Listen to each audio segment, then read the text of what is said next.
মুস্তাফিজুর রহমান। দেখুন আমার পাশে যে ছবিটা আছে, একটু এদিকে লক্ষ্য করে দেখুন। যে এই ছবিগুলো দেখলেই বোঝা যায় যে মুস্তাফিজুর রহমানের উপর কতটা আত্মবিশ্বাসী MS ধোনি। পুরো চেন্নাই সমর্থন মুস্তাফিজের উপরে আছে।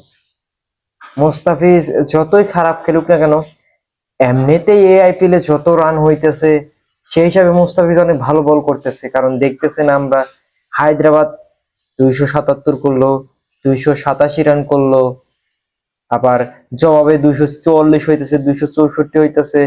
আপনারা এটা দেখতেছেন। তাহলে আমাদের মুস্তাফিজ, এই যে আমার পাশে যে ছবিটা দেখতেছেন, দেখেন কত হাসি খুশি তাদের কেমিস্ট্রিটা বনেছে, জমে গেছে একদম। দেখুন, আমার মতে মুস্তাফিজ IPL এ থাকাই শ্রেয় হবে। কিন্তু যদিও 1 তারিখ পর্যন্ত, মে মাসের 1 তারিখ পর্যন্ত তার NOC দেওয়া আছে। 1 তারিখ পর্যন্ত সে একটা ম্যাচ আর দুইটা ম্যাচ খেলতে পারবে। একটা সম্ভবত 30 তারিখ, আর একটা হচ্ছে সম্ভবত 1 তারিখ।